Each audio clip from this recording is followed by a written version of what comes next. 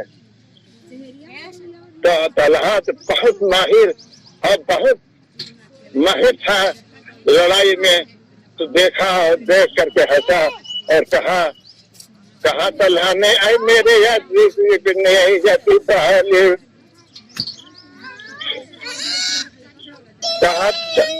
کہا طلحہ نے، اے میرے عزیز ابن ابی طالب کہ تجھ شوق جنت ہو گئی کیوں یہ سر غالب، جوانی میں ہوا کرتی ہے یہ دنیا بہت پیاری، تعجب ہے تمہیں دنیا سے کیوں ہے اتنی بیزاری، باہر سے میں کہیں آئی پسند آئی نے دنیا سے، تو مجھ کو بھی خوشی ہوگی تجھے جنت میں پہنچا کے، اگر کافر کو تو نے مار ڈالا جنگ باہم میں، تو مرتے ہی سیدھا جائے گا سارے جہنم میں، جہنم جس میں انسانوں کو زہری سانپ ڈستے ہیں، جہنم جس میں انسانوں کو زہری سانپ ڈستے ہیں، جہنم جس میں کافر آگ کی بستی میں بستے ہیں۔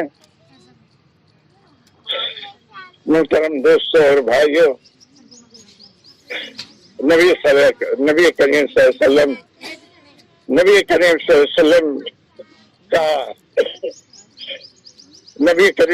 وسلم وہاں سے نکلے اور نکل کر کے آئے اور دعائیں کی، اللہ تعالیٰ نے ان کی دعا کو قبول کر لیا اور لڑائی ہوئی۔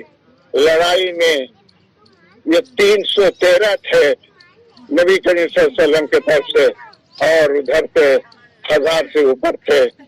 نبی صلی اللہ علیہ وسلم لڑائی ہوئی اور لڑائی میں مسلمانوں نے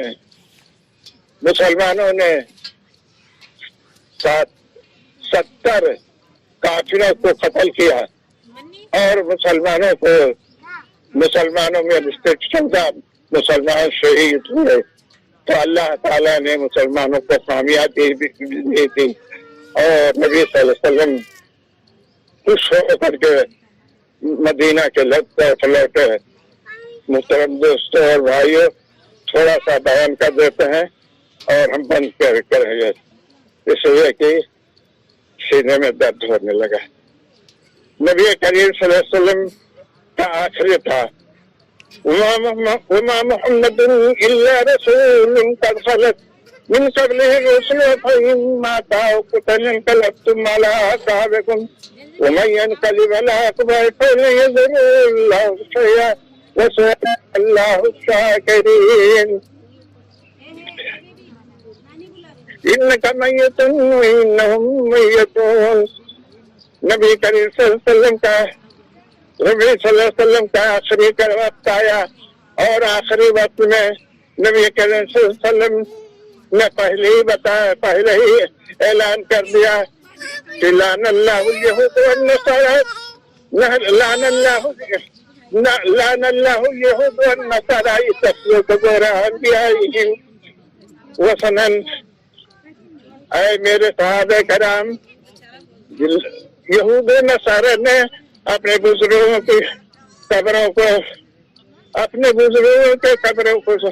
وہ بت خانہ بنا لیا، لیکن تم لوگ اس سے بچنا اور یہود و نصارہ کی تقلید مت کرا، اتخذوا قبور انبیائہم وثنا، اور آپ نے لیے خاص کر کے کہا کہ لا تتخذوا قبری وثنا، میرے قبر کو تم بنانا نہ تربت، تم میری کرنا صنم، تم میری قبر کو صنم نہ بنا لینا، بت نہ بنا لینا، اس کا پوجا نہ کرنا۔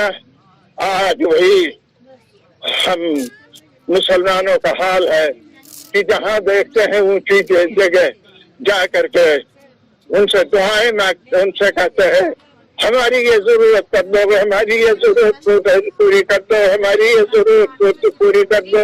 آج وہی ہو رہا ہے۔ بہرحال نبی کریم صلی اللہ علیہ وسلم کا آخری وقت آیا، اور آخری وقت میں آپ انگلی اٹھا کر کے آپ کو تکلیف تھی، انگلی اٹھا کر برفیق الاعلی برفیق الاعلی یہ کہتے ہوئے آپ کی روح پرواز کر گئی۔ آپ کے روح کا پرواز کرنا تھا، آپ کے روح کا پرواز کرنا تھا کہ یہ عظیم مصیبت مسلمانوں پر آ گئی۔ حضرت عمر رضی اللہ تعالیٰ عنہ لے کر کے تلوار نکلے، اور جو کہنے لگے، جو کہے گا کہ نبی کریم صلی اللہ علیہ وسلم کا انتقال ہو گیا تو میری تلوار ہوگی، اس کی گردن ہوگی، میں اڑا دوں گا۔ اتنا غلط بات۔ موسیٰ علیہ السلام جس طریقے سے 40 سال کے لیے کوہ طور پر گئے تھے، تو پھر واپس آئے، ہمارے نبی صلی اللہ علیہ وسلم بھی آئیں گے واپس، اور ہم کو ان لوگوں کو ذبح کریں گے جو کہتے ہیں کہ نبی صلی اللہ علیہ وسلم کا انتقال ہو گیا۔ اتنے حضرت ابو بکر رضی اللہ تعالیٰ عنہ موجود نہیں تھے، اپنے سسرال گھر گئے تھے، واپس آئے، اور واپس آنے کے بعد حضرت عمر رضی اللہ تعالیٰ عنہ کا ہاتھ پکڑ کر کے بیٹھانے لگے، لیکن طاقتور تھے۔ ابو بکر رضی اللہ تعالیٰ عنہ ان کے مقابلے میں کمزور تھے، نہیں بیٹھا سکے۔